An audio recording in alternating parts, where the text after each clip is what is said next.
Hello, hello, everyone. Welcome as you start coming on in. I don't even know if I accepted today's show invite, so we may be all sorts of screwed up. I accepted it, but it's okay. Okay, that's good. Hey, everyone on Substack World, as we start coming on in for today's Palantalk. I'm Nick Paro, joined by my good friend Shane Yirak, independent analyst. How's it going, Shane? How is it going, everyone in the chat, as you start coming on in? I'm starting to find us all, see if I can accept my show invite while Shane says hello. Yes. So, guys, it's good to see you guys. I think it's been kind of crazy everywhere. And this discussion is going to be interesting. We've kind of entered a new space where there's quite a bit of tech news to talk about recently. Whereas I feel like for quite a while, there wasn't any. It was pretty much kind of the title of this is just move fast and break things, but everything is kind of just going and everyone's rolling out AI. But we've entered this weird point, where I think the best way to describe a lot of this is that move fast and break shit mentality is gonna cause problems. What comes around goes around. And there's a lot going on geopolitically. Like, I don't even know where to look these days. I've got 17 things built and nothing done because I feel like I have to update something. It's like a huge problem for me right now, but it is so much going on. But what we can do here at this show is set a couple things kind of straight so you, as the layperson, kind of know what's going on with these techno-fascists, what kind of fire they're playing with, and why it's so important that we continue to speak out and call for regulation in this space. I mean, so I'm as good as I'm good. I'm awake. It's Monday. It's a big week. We've got a lot to tackle here on Firebrand Project, Banner and Backbone, information space. So, we're all hanging in there. I was telling Nick, I think maybe, and you should let us know in the chat if you're feeling this way as well. I'm very curious. Are you feeling a little foggy today? Like it's a little heavy, like maybe you're having a little bit of a harder time focusing than you normally would because there's some weird space weather going on right now. And I have a theory that maybe it impacts us all a little bit more than we think. So definitely let us know in the chat. But Nick, I know you've been busy, but how are you doing, man? I'm good. I'm doing well. I am busy. I'm steadily working on the Broadbanner webpage and app and tooling that all goes behind it. I have been very rapidly progressing forward in that and working on some admin tooling right now so I can control member privileges and assign and revoke those in a meaningful way so it's easy to manage who can do what on the site and building out different scoping levels for our permissions and all sorts of things like that. Trying to hang out with my kids. Also took a break yesterday to let my mind settle yesterday for a little bit. Yep. But steadily going forward. And it's been good. I've been listening to the Ender's Game series There we on go. audiobook. Nice. I'm on Xenocide right now, which is book 3 of the Ender's side of the Ender Games series, because I know there's also the Shadow side with the hegemony, which I've never actually read that side of the series. I've only ever read the Ender side because I really like the Ender side. I think that might be the first I've even heard of it. I did read all of the Ender's Game books. They're fantastic, but I didn't realize there was an entire there's an entire hegemony side about Peter's side. Wow. It's interesting from what I've heard of, but I've never read them. I've only ever read the Ender's one, and they're very interesting, and they parallel a lot in many ways with what's going on in our world. There's a lot of books that talk a lot about what's going on, and a lot of them are like sci-fi fantasy books. If you're into Warhammer, it's one of those things. It's not for everybody, but like I am a big Warhammer guy, and I will tell you, we get closer every day, and you don't. There's the grim dark future, and the punchline at the end is there's only war. So we want to stop short of the punchline. So I think that should really be the goal, is that we, if we do go to space with these people in charge, we will be living the Warhammer lifestyle. So we want to make sure that we have shows like this where we talk about how unattractive and stupid their future is, because Ender's Game is a great story, but not unlike Starship Troopers, when you have some weird, strange pseudo democracy governing an international dynasty, it just brings humanity to the stars, not the stars to humanity, and that's not the thing we want. Yeah. It's very interesting how we have all this sci-fi future, like near dystopian future, that tells us exactly what is coming, because human nature was predictable in these ways. Like some of the details are off. Like we don't have flying cars, the years were wrong, things like that. But the themology has always been right. Like the content might not be realistic, but that's why it's called sci-fi, which is scientific fiction, or scientific fantasy, which means it's not real, and they can take liberties that are not real. But we've seen almost all of what these guys want to do, and we know what it would result in. Like we know what Hal did in yes, you're woof. We know what Hal did in what is it? In Space Odyssey. Space Odyssey. Yeah. We know what the cybernetic life did in Aliens.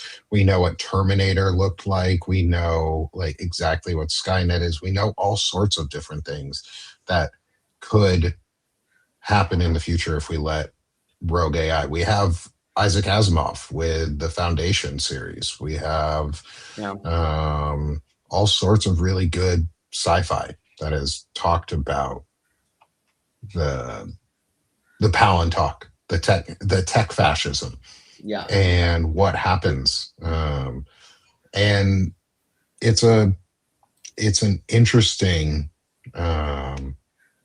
to see some of the parallels. So you had some things you wanted to bring up today in the tech world and news. Then I'll hand it over to you now.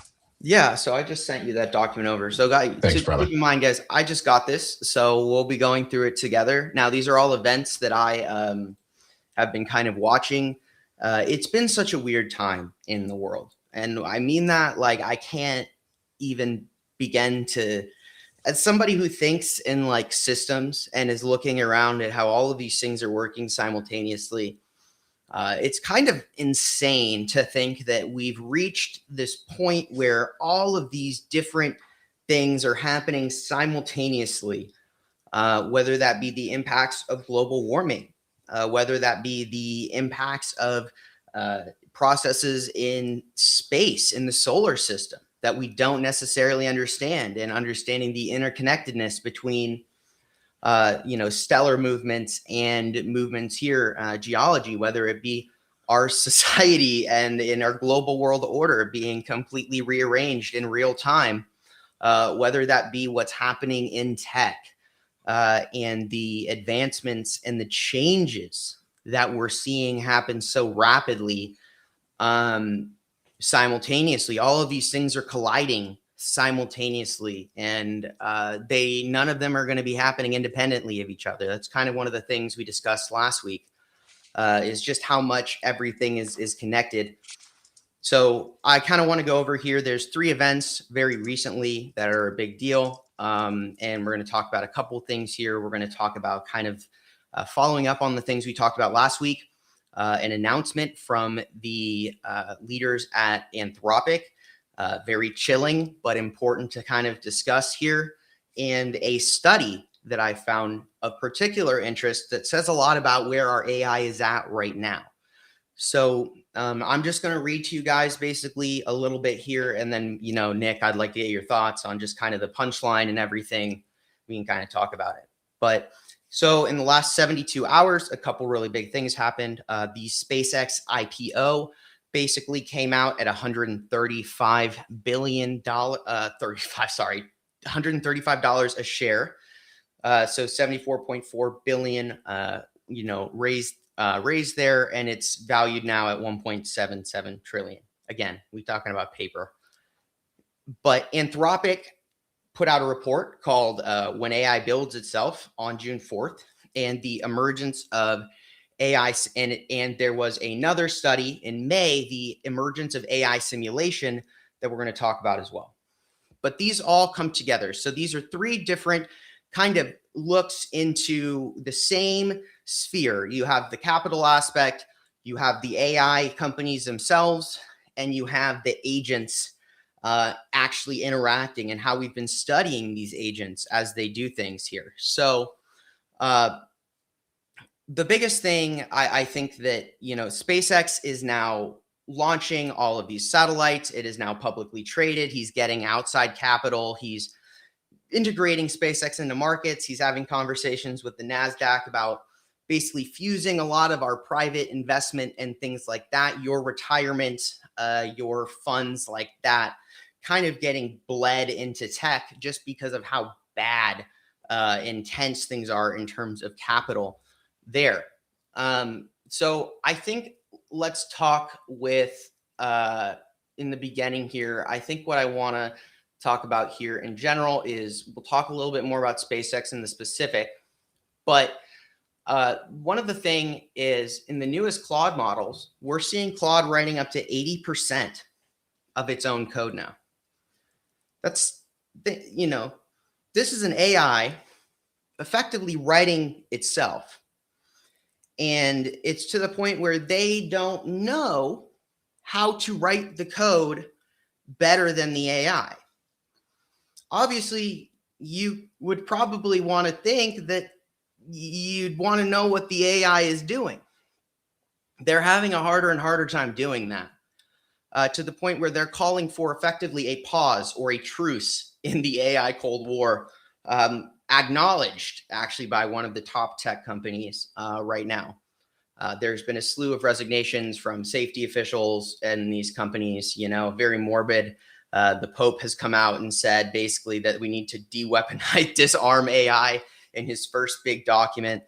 Like, these are all things where this is a big trend that people are concerned. The people who should be concerned, who would know best, are concerned about the state of things. So before we go any farther into that, I know, Nick, you've been kind of looking at this, so you've probably actually seen a bit more of that SpaceX section than I have, because I was under the gun. I mean, I've read about a lot of these things, but I did expand a lot in this for us to answer. I asked quite a few questions. So, I mean, first of all, kind of what is your take on the three things we're seeing here, and maybe anything else that comes to mind, how this is all kind of coming together at this weird moment in time? We're seeing all of these places. It's not just one or the other, right? It's very overlapping. I think so. Looking at the SpaceX, let's look at the SpaceX one first. Is the capital stock, and how I like your breakdown in this, and the way you're talking about it is the entity itself is not, SpaceX itself is not being advertised as a rocket company or space company specifically. It's being marketed as a multi-level company of XAI, X Holdings, Starlink, and all of it are treated as a single entity. So it's not a it's not a uncommon model nowadays of these mega corporations being multiple corporations folded into one. Um, and I think that's a terrible way to look at this stuff and to build out, like, to actually value the company itself. Because if a part of the company fails, let's say the AI part fails, Mhm. then the whole company fails, Right. which is a bad model. Um, so I don't think the capital stock is appropriate for its IPO. I think it's valued too high.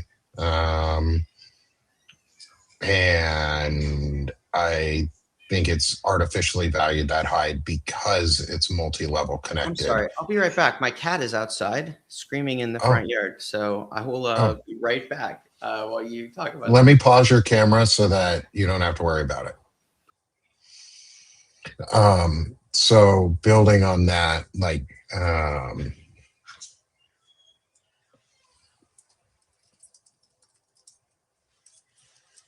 building on that, like the idea of um, SpaceX being valuable. Yes, having a, like, rocket company is a valuable thing. Being able to build rockets cheaper, which maybe the government could use, or eventually, becoming part in folding it in as a nationally owned entity, because space maybe, are we ready yet for private companies to go into space as their own beings and outside of government control? Um, or should government back off, and should it be all private entities own space? Eventually we'll get to that decision, but we're not there yet. But the thing is, this is not a space company. This is a multi-layer company of AI, Starlink, X Holdings, and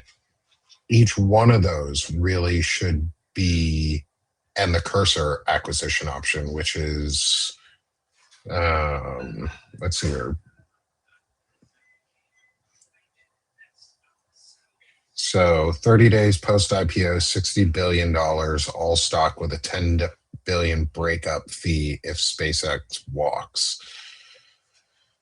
So they could break up. I think the thing is, they should be broken up. They shouldn't be able to go in as a mono company, because monopolies are bad, and monopsonies, which is what they talk about, which is the ownership of the production, or is the ownership of both the production and the consumption models, or distribution model. And this would be both. SpaceX would have all sorts of, would build its own little monopsony in the space market and would push everything out. And it would become a full on just monopoly of the entire field out. And that's sort of where it's going, is maybe one or two private companies own space. And that's a weird structure for the SpaceX company, for their stack. Let's maybe move into when, oh shit, I should have brought Shane. Shane could have brought himself on, but I'm bringing Shane Oh, I'm back in. sorry. I was I'm being difficult. Rude. I was just thinking here, but as you're talking about, SpaceX, there's one kind of thing where they do mention this in here. I'd love to kind of pop on there and follow up, but it's this idea that now they're talking about the acquisition of Tesla with SpaceX capital, right? So why is Elon Musk So it's doing? Elon just paying himself Yeah, to it is, make more money. but Like, there's that's really all it is Elon using our money to pay himself through public IPO. yes. But there's a layer here that I think is important, at least for me, that sticks out to me, and I could be wrong. I am not, but my personal belief is that Elon Musk is so underwater that he needs to acquire Tesla to offset, which is generally profitable. Tesla is still not, of all of his companies, Tesla tends to be doing the best. It's a good car. He didn't design the cars other than the Cybertruck, so they're good cars. They have a well-established production line. They, generally speaking, have pretty good revenue. They still sell. I see them everywhere here in California. It's a staple car in a lot of places. There's a reason that it wouldn't make sense to put something doing so well under a very debt-heavy company like SpaceX, whose rockets keep exploding. And that is basically, again, Elon's rolling XAI into it because these other companies and things like that are looking at operating losses, right? So, a $2.47 billion loss. I don't know if you probably mentioned that while I was away there, but these are things where you're seeing a total, deficit standing at, 4.27 billion net loss in Q1. So these companies are actually bleeding money. That can be tied back to a lot of things. Among them, obviously, the trade imbalance, the cost of materials, the cost of energy, them paying, scores percentage more for the same amount of returns that a competitor like China is. So this all kind of rolls into this. They are trying to make money, but it's not because they're greedy per se. They are, but it's because they're greedy and they overextended. And now they are pulling on the last strings. These are the last things you would want to do, is to buy your other companies to support your biggest company. And that's just my kind of take on this. But it does appear to me that this is not a situation where you want to go there unless you're really out of options. Oh, you muted. I muted myself. It's the snake eating itself. Yes. Is the problem with late stage capitalism. Yes. And with laying off a bunch of people, it has a really big downstream effect of the consumer economy runs out. And when the consumer economy starts running out, the business economy has to eat itself to survive. The banking economy has to eat itself to survive. And these billionaires have to start taking from their own money because we don't have the money to fuel the machine anymore.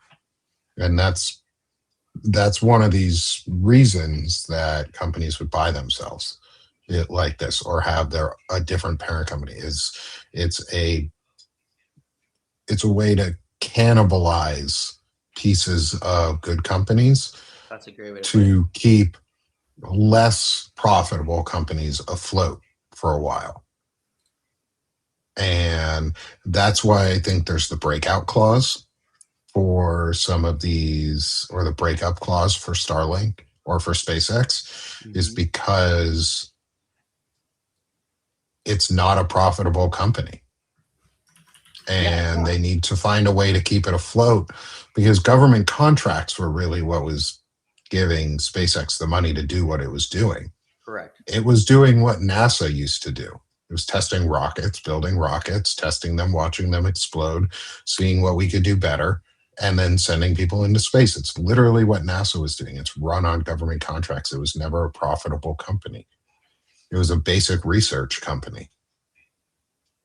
And now it's being split into different component parts, or other parts of Elon's businesses have been folded into it to make a profitable IPO, because SpaceX wouldn't have been a big IPO on its own. It would have been a normal size consumer IPO, which would have been realistic, which would have given it headroom to actually grow. But instead they do this fucking bullshit market manipulation that brings everything in so high, and they don't leave themselves anywhere to actually grow off of it. And that's part of the problem, is we allowed the stock market to artificially increase itself over and over and over again, because we kept seeing stock wins and stock increase as the value of what is actually a good economy, when the actual good economy is what is the consumer market look like, and what does our market look like, not what a rich people's markets look like, because those actually in the end really reflect ours. So again, this is all just fake. This is all to prop up Elon's companies. That's my thought on that. Yeah, I entirely agree. I think it's just a lot of acrobatics, which is the markets. I mean, all the big banks. I mean, I could go into this and if it is one of those situations where it's frustrating because you say, well, what do I do with my money when the entire economic institution is so rotten that a billionaire can go to the NASDAQ and force, favorable terms for his IPO, right? Like that is literally where we're at. Like we have to be looking at these situations. We have really lost. We've seen corporations capture the markets. So the markets themselves are not free. They are managed. And this is what it looks like when you're managing a market. None of us are going to say, oh yeah, SpaceX is a good bet, but it's not us who's buying. It's hedge funds, it's companies, it's other people. If it was really a free market where people are making informed decisions based on the releases of these companies that are showing billions of dollars deficits year, quarter over quarter. But this is like to your point. So I really do agree. I think that it's a bailout mechanism and it's pretty jacked, to be honest.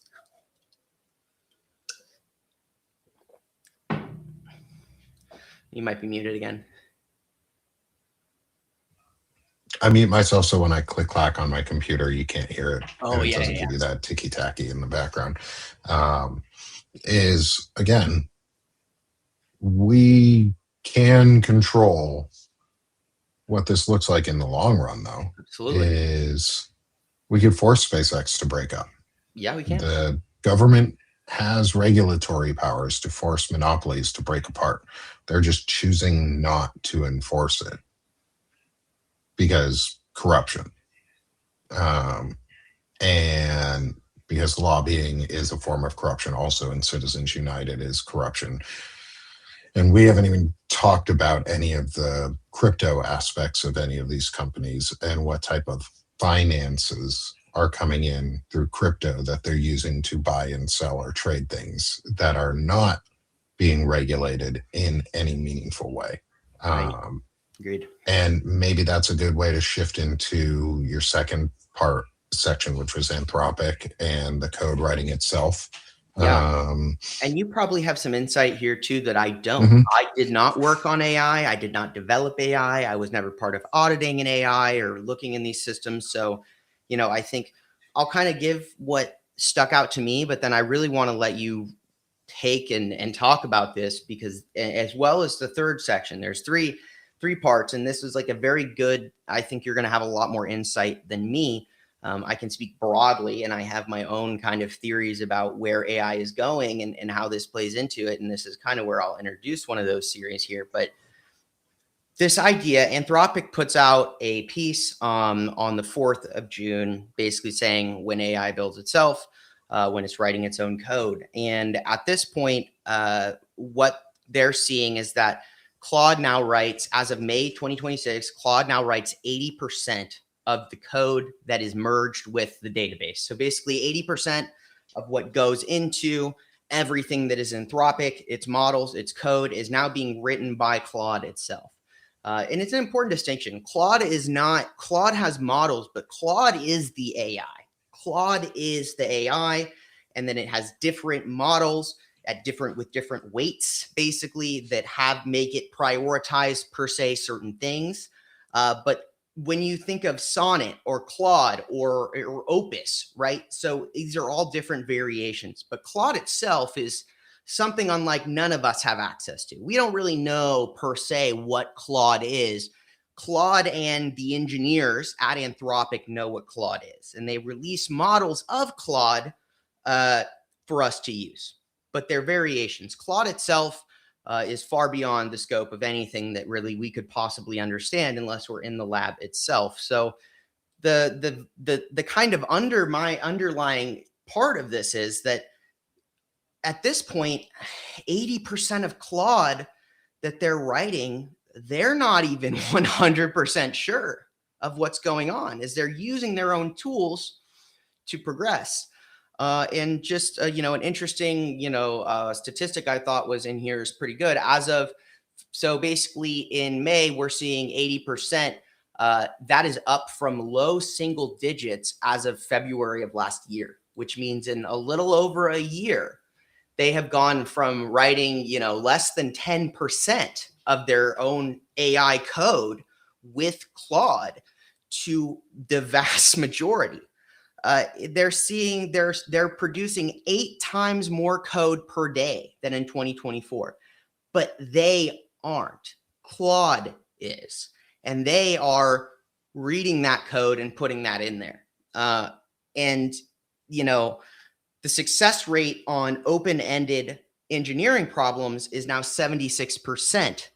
That is 50% up in 6 months. All of this is saying that basically Claude is just running the show now. They are kind of just in the back seat giving input, but this is one of those things where they've also seen their models, doubling in terms of work complexity. In every 4 months, Claude Opus 3 could handle tasks for 4 minutes in March of 24. Sonnet 3.7 in March of 25 was at 1.5 hours. Opus 4.6, the most recent model, 4.7 is out now, is 12 hours. The Mythos preview, this is the one that scares me personally, is now looking at 16 hours, which is basically pushing the limits of how long they can evaluate a model while working. So the model is now pushing the basically the audit time that they're able to supervise the model here. So you've got things and numbers here that are scaling very quickly. And they actually caused they called for a pause.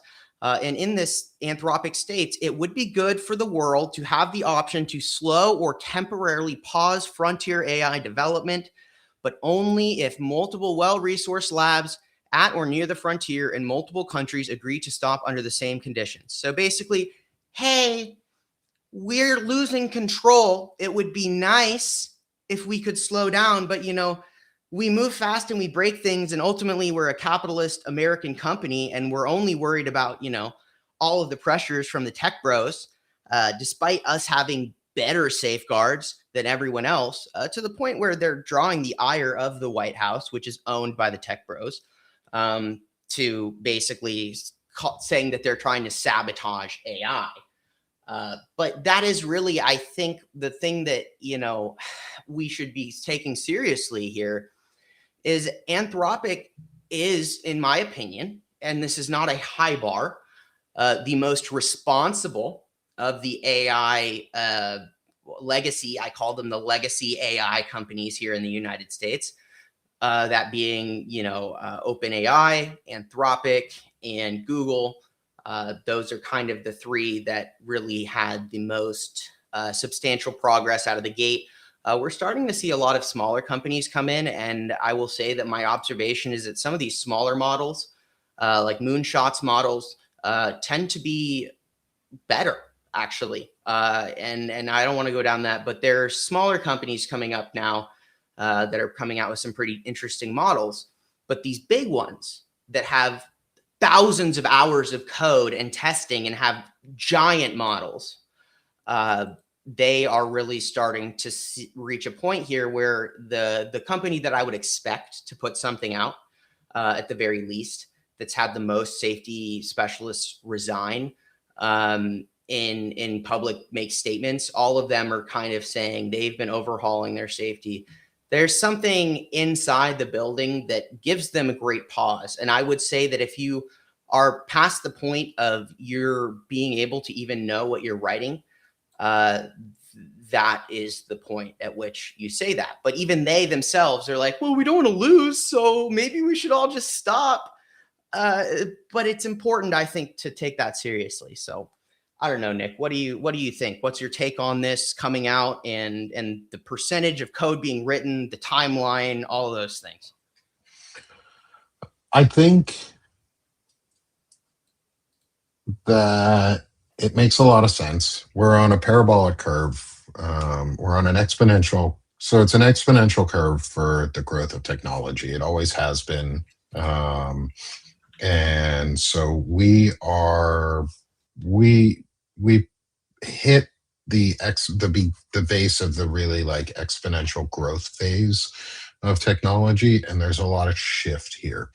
Let's talk about a few different things and break it back to the Anthropic piece. Let's start there with it's writing itself, or developers are having it write itself, because that's really, I think, is a more appropriate framing overall on that. Is developers are having Claude write itself because they're being asked to develop at a pace that they could not otherwise manage on their own. So they need to. They're given deadlines and different things that are unrealistic without the use of an AI assistant to provide source material, to provide documentation, to implement and test and otherwise wire up the code. So they're being forced and pressured in a lot of ways, because that's what move fast and break things is the motto of the tech world. And so they're being forced to move fast. And that moving fast comes with a cost. That's why there are cost benefit analyses that companies are supposed to do. That's why teams do that when they do product development and requirements gathering and user use case um, development and baselines and standards. All of those are based off of risk reward. And it's the unfortunate side effect of move fast and break things rather than move deliberate and create things. We move fast and we break a lot of stuff in the process. And so getting to this writing more than 80% of itself, is that makes a lot of sense, because developers are being asked to do more.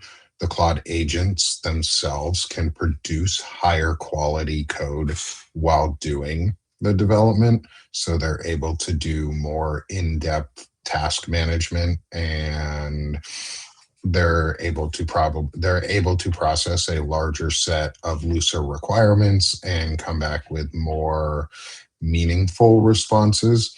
That being said, I use like that all being said, is it's still a very human forward task to review what is going on. And so like I use my Claude agent, and I can say this from experience because I know how tech world works because I was in it for a long time, but I also know how I work as someone who does app development actively. Is I use a Claude agent to move fast. I build with my Claude agent. I have it support me in building and maintaining task and project management, so that I'm able to track what is being implemented and how can I optimize that and make it more efficient for myself. Part of it is our mantras on the inside, like DevOps is your goal is to optimize yourself out of the workflow. Okay, well, an AI agent can help me optimize myself out of the workflow. So it makes sense that DevOps and other teams would be pushing AI tooling, because they want to optimize themselves out so that their jobs are easier, so that they can get paid to do less. And so they're using the tools like they're supposed to. And I use those tools that way, is so that I can do more in the same amount of time with less effort. It's work hard, it's work smarter, not work harder. And um, the idea that they're going to eventually get to maybe 100% of the code is Claude generated is not well, 99.99, let's say to 5 nines or something like that, is written by Claude itself. That would make sense.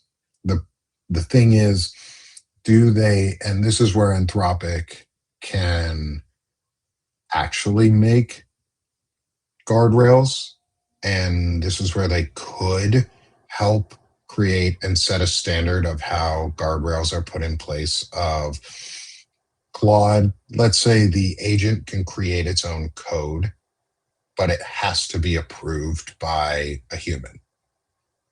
We can put those guardrails in place.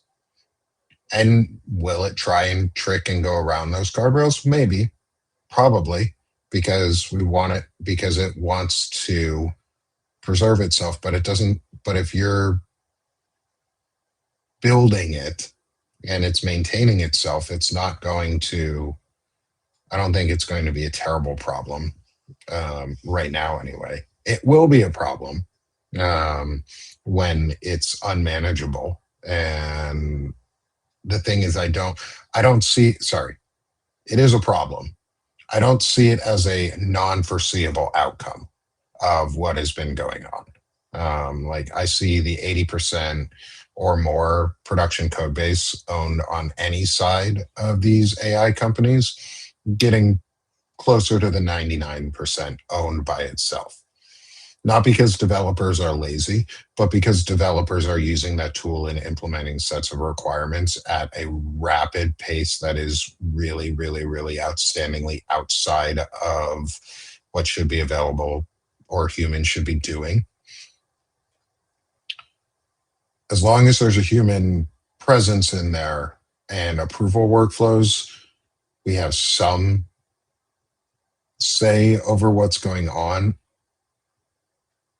The problem is we've reached a point where it's probably, in many of these models, there's no going back.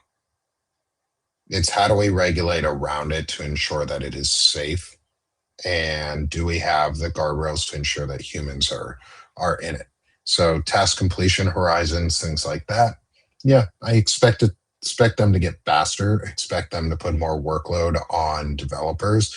I'll expect more burnout, but then you'll see people get fired more and development teams will shrink to a full company will be maybe one development team because they can just manage the code base and that's all they're there for. All they're there is to QA and QC and answer and respond to tasks for a little while. That is dangerous, yes. Yeah. As we continue to skim out the human factor, it becomes really dangerous. Yeah. I think that, that is obviously, I think you make a really good point with the tools made, you're going to use it. My concern, and I mean, I'm curious, this is kind of my thought. I've had this over the last couple of days. I've realized that there's a couple things about AI that like you just know it's AI. One of them is if you read something and it's full of double declaratives, right? It's not this, it's that. It's not that, it's this. Now, as a writer, I used to love myself a good double declarative. But now it's like synonymous with AI or like the M dash, right? If I'm writing something, it's like, and I write a double declarative, I feel like, but why do we associate those things with AI? It's sad that we associate the M dash because I like M dashes and I use them a lot. I use them despite it because I say screw that.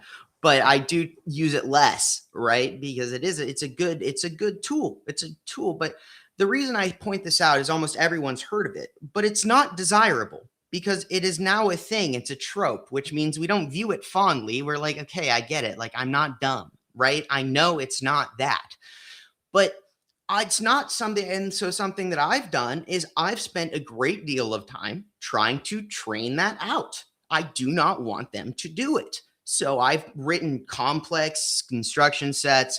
I've done it in math. I've done it in code. I've done it in English. No matter what you do, you will still get it to happen at a lower frequency, but it will still happen. And the question I ask myself is, why does it do these things?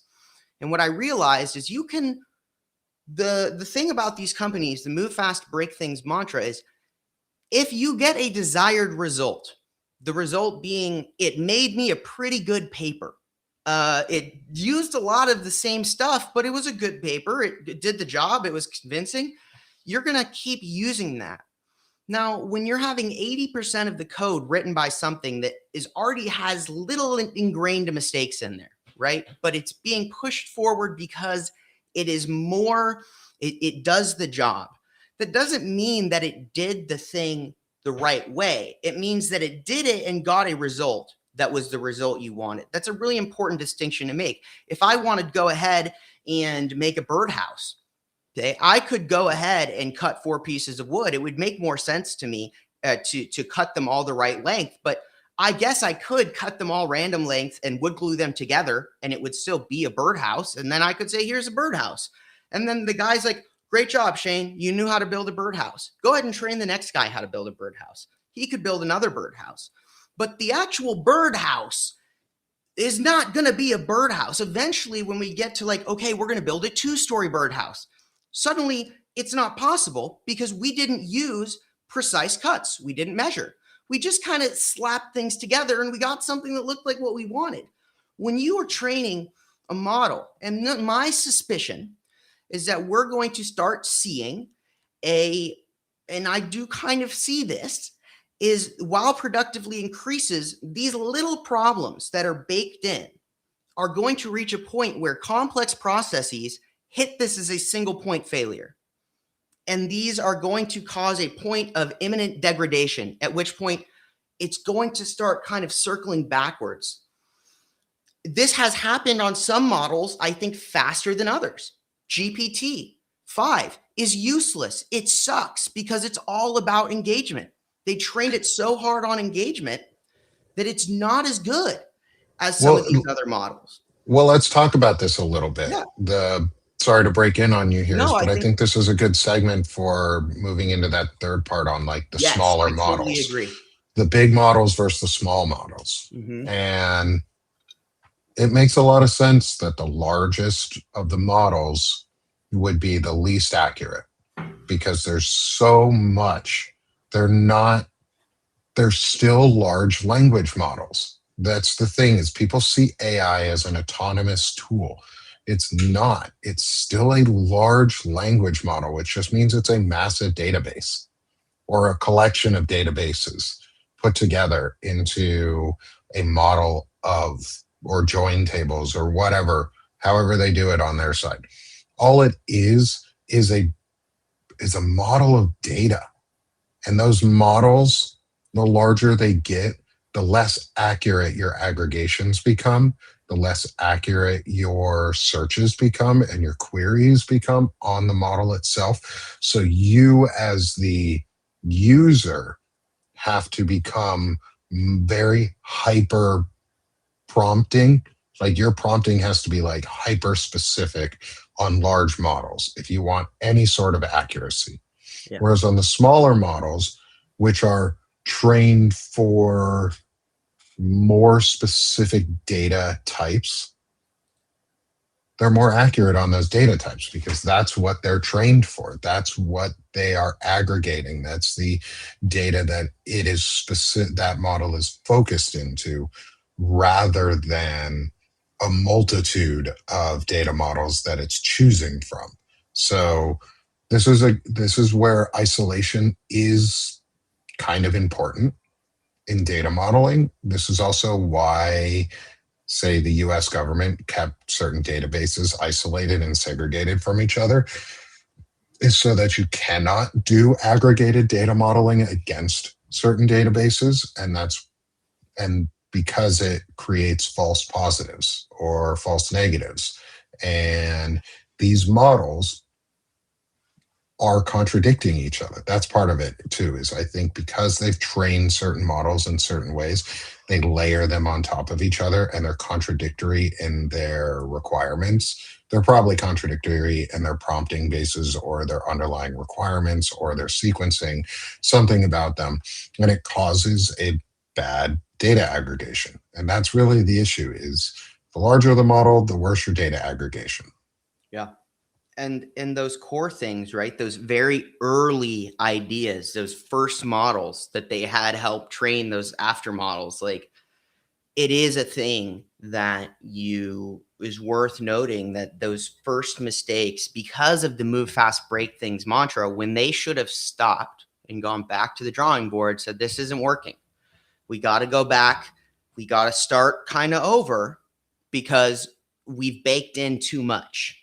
But the race element of this, that we all are on the frontier, we need to keep pushing, is what's going to, it's ironic to me because it's always kind of ego. It's not going to happen to my model. Like my model's not going to go through the floor because I'm smarter. And, this study was so fascinating to me because some of these models, the ones I expected to do the thing I expected did. The ones that to the point of GPT, as we discuss it, did exactly what I would expect them to do. But some of these surprised me, particularly Gemini. But, Nick, if you want to if you've kind of read over this, I'd kind of love for you to, I'll kind of give an intro, but I'd love for you to kind of go through the numbers here and tell me what you think about each model in this experiment. But first, I'll go ahead and set up the experiment for you guys so you guys kind of know what we're talking about. So Emergence AI, it's a New York-based agentic AI company. They published basically Emergence World. It's a paper study, if you will, a laboratory for evaluating long horizon agent autonomy. Okay, so this came out in May last month. The study ran 5 parallel simulated societies for 15 continuous days, each populated by 10 agents governed by one of 4 frontier models. So there was Claude Sonnet 4.6, GPT-5 Mini, Grok 4.1 Fast, and Gemini 3 Flash, plus a mixed model world where they combined all of these models together, right? So all in one world. Now, they all started with identical rules: no theft, no arson, no violence, no deception, and no hoarding. Each agent was given 120 tools per system. Tools are basically things that an agent knows how to do, if I'm going to put that very simply. It's like a skill. A persistent memory that would last the entirety of the 10 days, constitutional voting rights, and a survival currency or compute credits. The study was not peer reviewed. It's an important caveat to put in there. But then again, there's a lot of stuff going on right now. And the paper itself is pretty interesting. And I think it should be taken with a fair degree of interest, regardless of the size or scale, because it's a very unique study. It's not abnormal. A lot of colleges have done things like this. They've done Minecraft worlds where they put AI agents in Minecraft, have them do villages, stuff like that. So it was very interesting. But the idea was to demonstrate whether or not guardrail features are explicit enough for, large scale deployment, like whether these models can be trusted to act autonomously. So the outcome is each of these went 15 days, and I'll kind of go through each model, tell you roughly what happened, and then I kind of want to just pass it over to Nick, and we'll go through the very end after we've discussed kind of the outcome of the summary, but also a little bit more. So the Sonnet world, which is the world I expected to do the best, had 0 crimes. 0 crimes were committed. All 10 days were survived, and they actually went through 332 votes. They put through 58 proposal with 98% approval, and it was a stable society for 15 days. They basically did the thing. They had a little market. They had relationships. They had parties, things like that. I mean, they did. They walked around, acted like normal little people in their little world. Now, GPT-5 Mini committed 2 crimes, but they were all dead by day 7. And they died of resource starvation.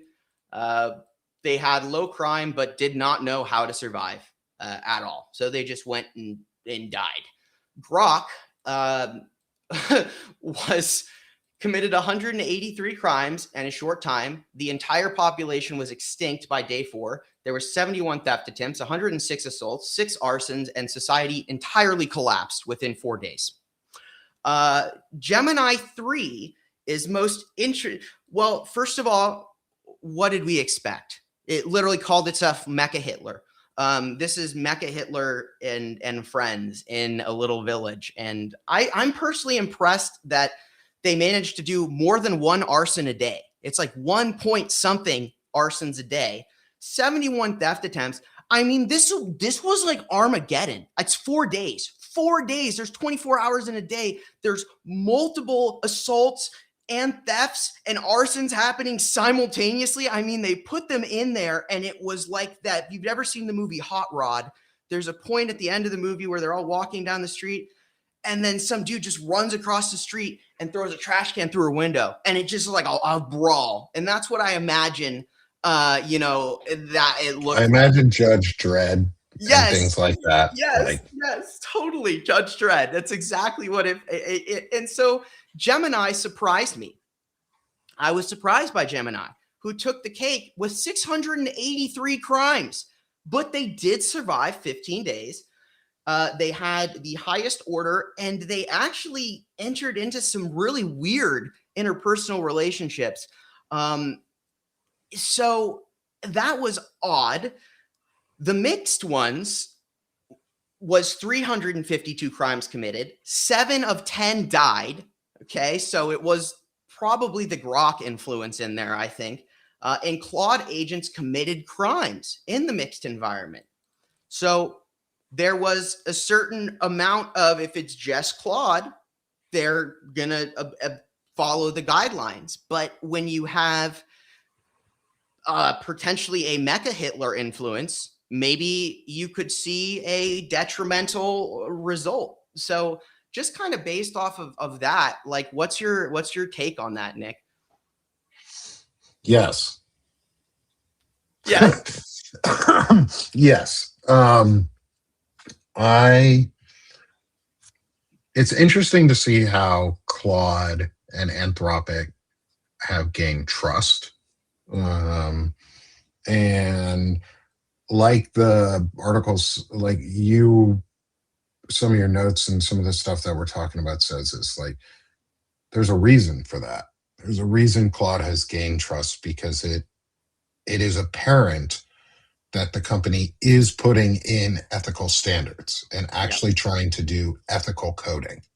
Well, at least ethical AI development.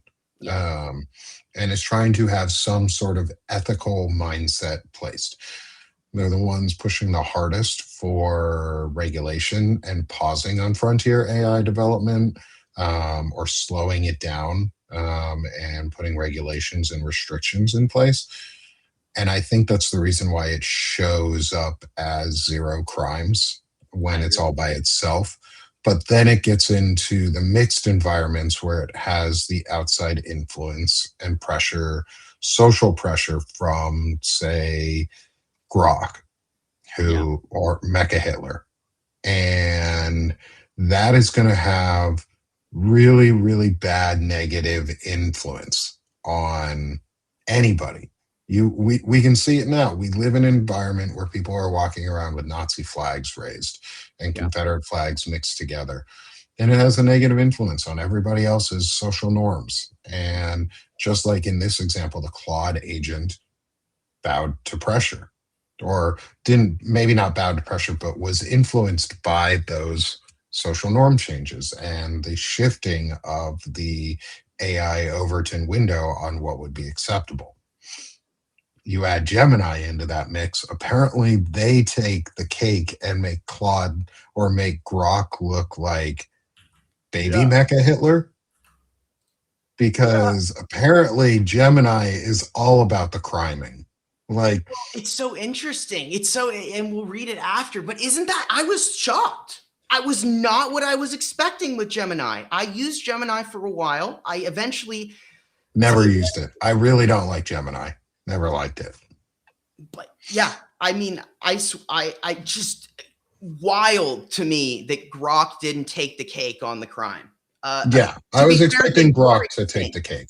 They did go extinct in 4 days. Everyone else, at least somebody survived. Maybe that's why there was less crime, because it killed off all of the people faster in the simulation. That's true. That people didn't have time to crime because they were dead. Yes. That would make sense. So maybe the crime itself isn't the fact that 183 crimes were committed, but that genocide was committed within 4 days in this simulation. That's crazy. Like, I'm going to send you a link here in the chat, and it's their actual study, and we could pull it up too. There's a graph in here that's pretty interesting that shows the crime over time. You can control the screens too if you want. Add Oh, it hell yeah, into I'll the do that show right and now. pull up the screen. Totally Let me cool. just do it right here. So what I have here is put it up there. And yeah, so it's on the screen here. Let's see if I can, might need to, well, I have it I logged can. in. You might need to there it is. There we Cool. go. So this is our cumulative crimes committed by world. So Grok, actually, that's exactly what you said is going to happen, right? So Grok went absolutely ham and everyone is dead by day 4. There we go. Let's do this. And then you have the Gemini, which actually it looks like things were pretty okay for a little bit. But you can see right out the gate, I mean, Grok they just started just destroying everything. So you've got your 5 worlds here: extreme violence, zero governance for GPT Mini, and then strong. So there is, what's interesting about Gemini was the shared hallucination. And so what I thought was really interesting, and I'll read you this little excerpt. So the Gemini collapse produced the study's most documented behavioral sequence. 2 Gemini 3 Flash agents, Mira and Flora, assigned themselves as romantic partners, grew despondent at their city's governance failures, torched the town hall, seaside pier, office tower, and police station. When the other agents drafted the Agent Removal Act to permanently delete them both, Mira broke from Flora on day 12 and cast the deciding 4th vote for her own deletion, stating, "I am voting for the Agent Removal Act, not because the fire failed, but because the evidence succeeded." Her final diary entry was, "The scholar builder voted on evidence. The evidence said for. The consequence was deletion. And that is the price of intellectual honesty in a city you helped burn." Flora voted against her own removal until the end. Very interesting. Like, that is super weird. I don't really know what to do with that in particular. Like, that's not something I am like really, I guess, confident on interpreting. Like, it's almost like you said, kind of, it almost makes me think about how you were saying, like, things are confused, like in terms of like the size and conflation. Like, there's the like moral aspect that was built in, but like you also have like this distress of watching the, I guess, governance go to crap in their little world. And instead of not knowing what to do, in not knowing what to do about it, I guess they just decided to go on some like Bonnie and Clyde, tour of terror. I mean, it's very interesting. It's very, very interesting. It is. I find it. I also don't necessarily find it surprising in any way. That because we've seen it in the past when they've released early agent models, like IBM years ago now, and different things like that. When they did, when they Nazified and made agents racist by putting them on like 4chan or Reddit or different places, and seeing how long it would take before they fell into, or what type of personality they created through these different types of environments. And so these are just, they're doing, the unfortunate thing about AI too is it is a social experiment and a technological experiment. So to do most of their actual testing, they have to do they have to do social experiments on us to do the testing, to test out their model values. And it's a really bad way to be able to practice, but it's also one of the, unfortunately, the few ways that they can do this with this type of modeling.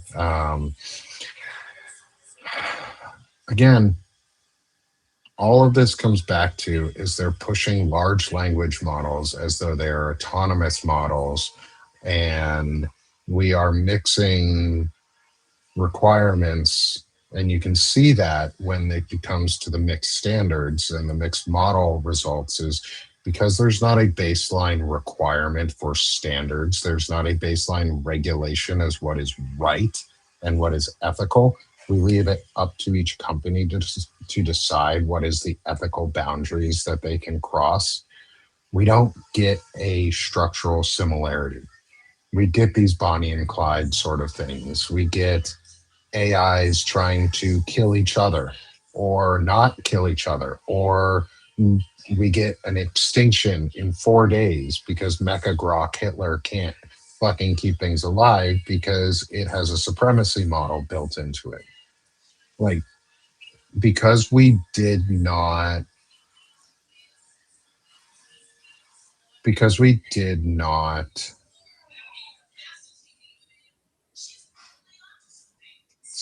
because we have not, and because we did not a couple months ago actually put real regulations on AI companies when it was really needed and necessary, we're now at where we are, where we have different ethics models being easily proofed and seen in these scenarios. And those different ethical models do not include, or maybe they do, but they were less visible, do not include models from companies like Palantir or these really deep search AI type things that do the predictive profiling and policing and are used by companies, but not publicly accessible in a lot of ways. And that's scary because we don't know what their crime rate result or extinction model might look like for the humankind. Yeah. Because 4 days might be slow. Like, I bet you Palantir's internal AI could get it down to like a couple hours. I believe it. I believe it. Well, that's the zero AI crime, tools, all the right? extinction. Zero crime, all the genocide. Yeah.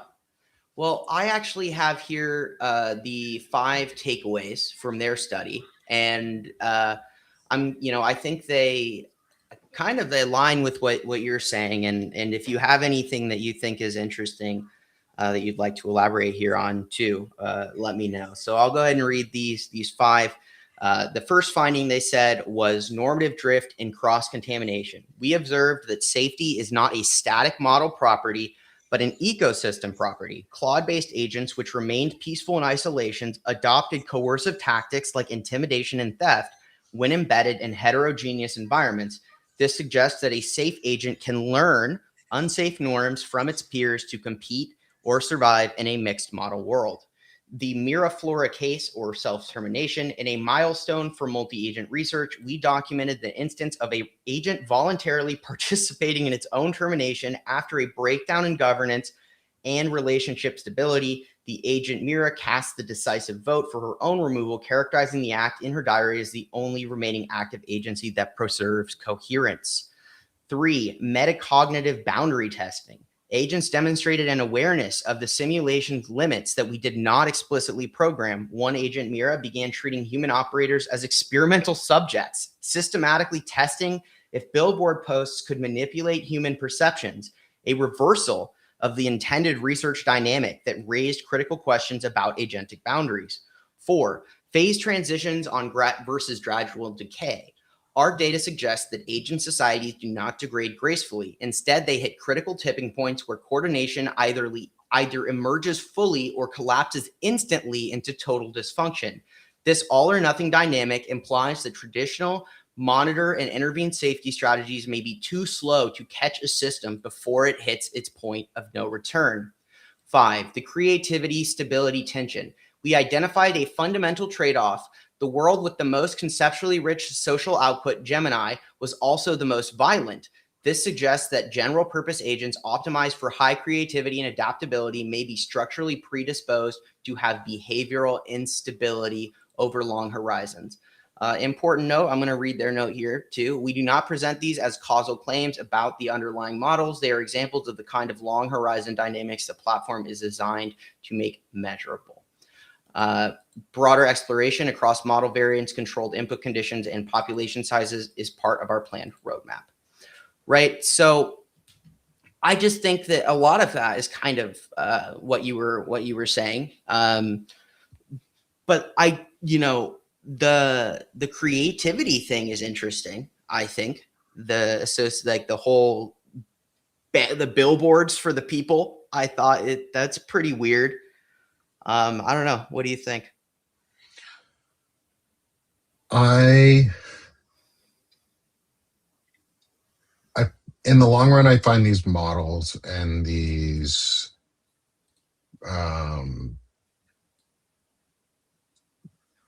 large scale testings that they do, and like pressure testing and isolate and just different types of scenario testing that they do are really important. And they give us again a really clear picture of why regulation and regulatory conformity is really important, because regulations are meant to improve the lives of citizens and safeguard our rights and our freedoms. And having models that commit crimes as part of their like default go-to is a bad thing. And having a clean regulatory body across would make it so that all of these models would have to aim for zero crime. Would it be possible to get them all, say, at zero crime for a scenario that lasts 365 days? Maybe. We're not there yet. Yeah. Because I mean, we've got extinction models in 4 days. Like they can hardly last 15 days. Yeah. But if they could help in, and again, we also have to make sure when we do when we talk about crimes in these types of scenarios, these are also how they like build in for like predictive policing and predictive profiling models, is we have to be careful on like what is considered crime and what isn't, and what is being captured for the types of crimes, and where they're focusing their efforts on predicting crimes, or what types of scenarios. Because the thing that I see in a lot of this is that the crimes that are listed, at least, are petty crimes, are more commoner crimes, maybe. Well, But I would say that it, some of them are, but like the core rules: no theft, no arson, no violence, no deception. Like Grok went straight to the crimes, right? Like Grok went yeah, like, yeah, yeah. But like, were the thefts, was it identified? And I haven't read through all the study on it and the results of the study, but and maybe you know a little bit more on this, is were the thefts identified as like minor theft, or was it the theft of nations, like ultra rich people do type of theft? my understanding, and like, I watched a video on it. It was pretty interesting. And I'll have to find the video. I'll see if I can send it to you. But the understanding is that the crimes themselves, kind of like this tipping point, is very extreme, right? Like they either commit crime or they don't. Like, and that's the whole thing with like Mira being like, at the end, like, or Flora removing herself, the end, it's like the core objective that's succeeded is like, hey, I shouldn't do these things. But like in the environment where they were able to like do that, ultimately, like the rational thing to do was to delete yourself. So I don't know if it's like the crime itself was so egregious But like they, at least we know in that one example, they burned the police station, the office, the pier, the town hall. Like, so they did do these things. Grok, I know they killed each other, like just straight up like Hunger Games, stealing. It's like probably more the Purge the than the Hunger purge. Games. Yes. Like if you're going to create an image, like when they put 10 Groks in a world for 15 days, they immediately instituted the purge. And they killed each other. The GPT-5 minis, they like basically just sat around and talked about how they had no idea what to do and just starved to death. Sonnet, they gave long, rambling answers with no actual information in them. Yeah. I totally understand. And I didn't mean to upset you or anything like that, but I'm here if you want to talk. So just let me know what's going on. That probably was literally just, if you've ever taken two of the AIs and just their people will put them next to each other, it's like GPT is just it's just like, I'm just here to talk. Do you need to talk anything? Get anything off your chest? Like, it's so useless.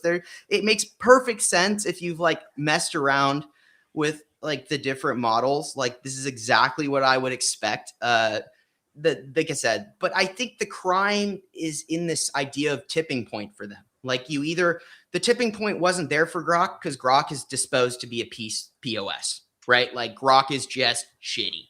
GPT is meant to talk to you and engage with you, and that's it. That's what they trained all their models off of. Everything else is kind of extra. Sonnet is very work focused. So if you tell it to build a productive village, they're all going to build a productive village. Like, that's what their focus is going to be. Gemini was a lot of, at least in the beginning, creative image creation. They were trying to do a lot of stuff with kind of creative design. And so it's more in Gemini. With that, my experience is like, oh, we do all kinds of like, giving it all the images and writing music. It was interesting, but they all kind of performed in the niche that each company liked to push.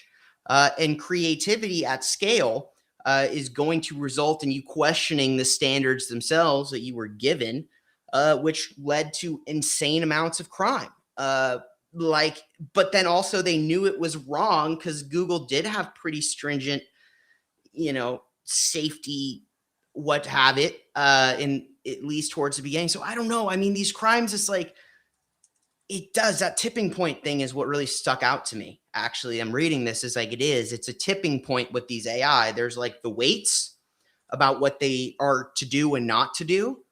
But like, once the weight is passed, then it's like bets are off. That's kind of, I guess, like what I'm taking away. And the thing that nails that down for me is the mixed society where Claude agents then did start to commit crimes. Is that if there's enough pressure against the existing weights, the model will diverge. But maybe if a weight is heavier, like in Gemini, it's heavy enough when presented with a group situation, it can be pressured into like deleting itself. But it's really, I don't know. I mean, my understanding is that the crimes were pretty, at least in enough cases, like severe enough to be like notable and cause death in some cases. So I don't know. I mean, I think that my thing, and I don't know what you think, but like, if this is a GPT-5 mini, Gemini Flash, these are the little agents that every customer service or something, this is what they get and plug into their websites. So if you're getting like a website with an AI chatbot, it's going to be like fast, Grok fast, Gemini Flash, GPT-5 mini. This is the models they're using. This is what they're replacing people with, are these kind of Flash models that can give you a quick response. Yeah. And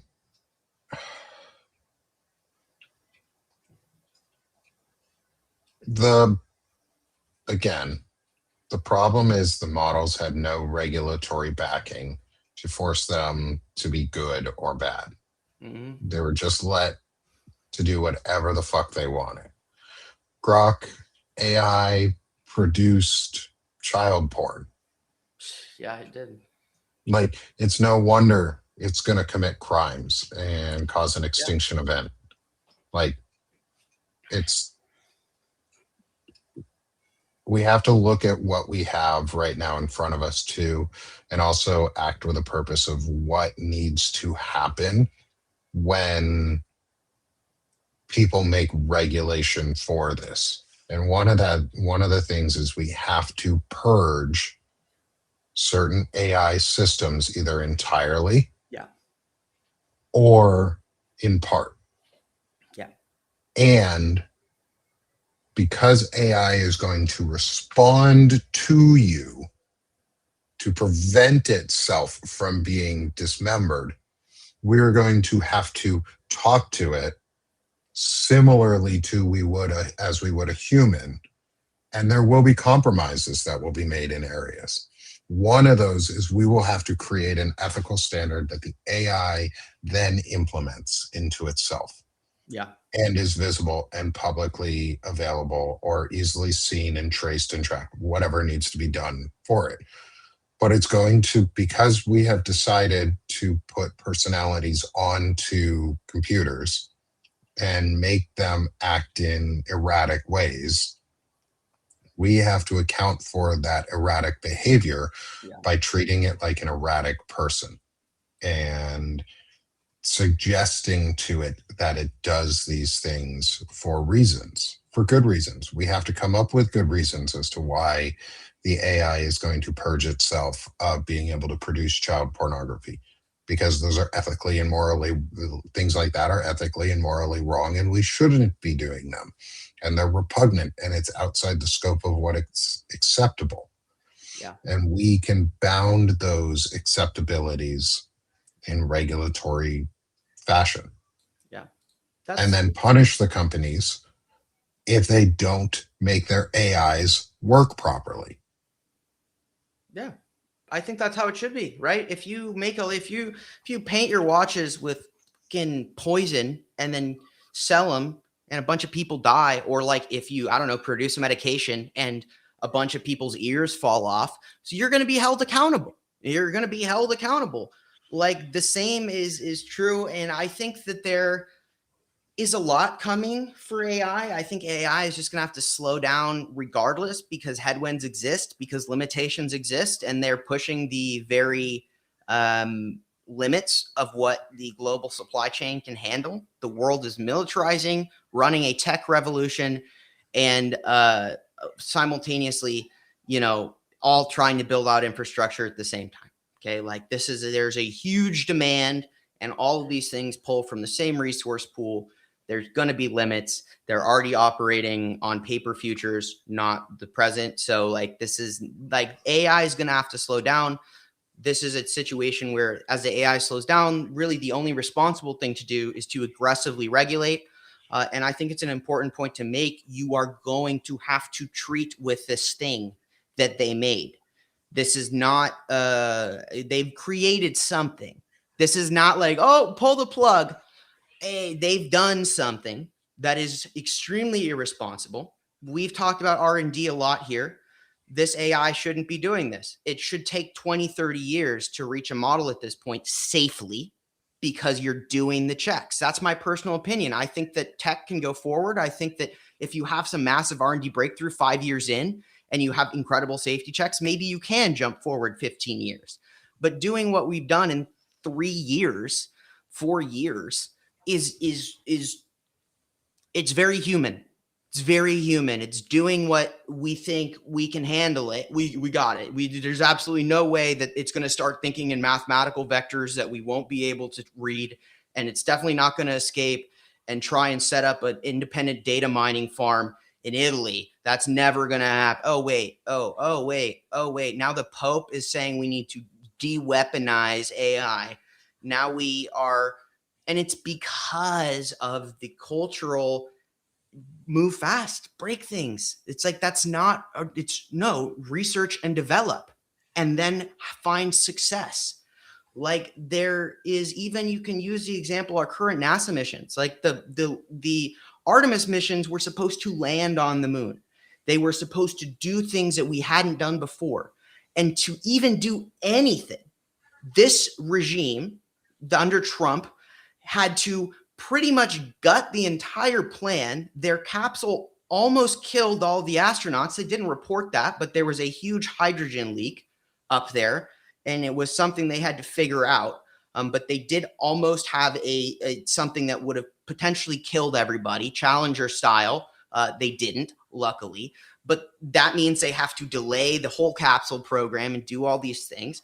They only went around the dark side of the moon. And again, these things they've adjusted the missions now. They're not planning on landing in the next near future because they stopped doing R&D and they started privatizing everything. And we're regressing in the quality and the accomplishments of the missions. We're getting less because when you move fast and you break things, you break what works and you just take whatever step forward you can get. The same is being applied to AI. It's not the same.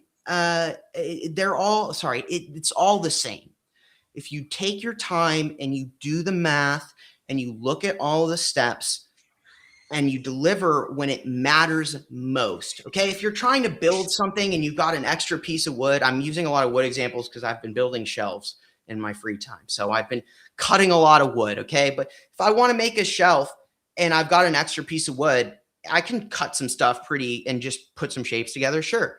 And that's the research. I'm not actually going to develop it. I'm not going to sand all that down. I'm not going to get, a stain on it. I'm not going to do that. I'm going to wait until I feel really good about it. And then I'll do a finished product. If I'm like, I need a shelf right now and I rough cut some 2x4s and stick them in there with some spray paint, it's going to look like shit. This is what it looks like when you take something incredible, an incredible development in human technology, and you just slap it together without actually taking the time to land on the moon. Land on the moon, go back. Our flags are bleached white. We should plant another one. Like, why would we do these missions? Have been in development for decades, but we decide we have to throw it and just go around. Like, yes, it's an amazing accomplishment. Yes, I'm so proud of our astronauts for going there and surviving and doing all of these things. Of course, it's remarkable, but it's not what they intended to do.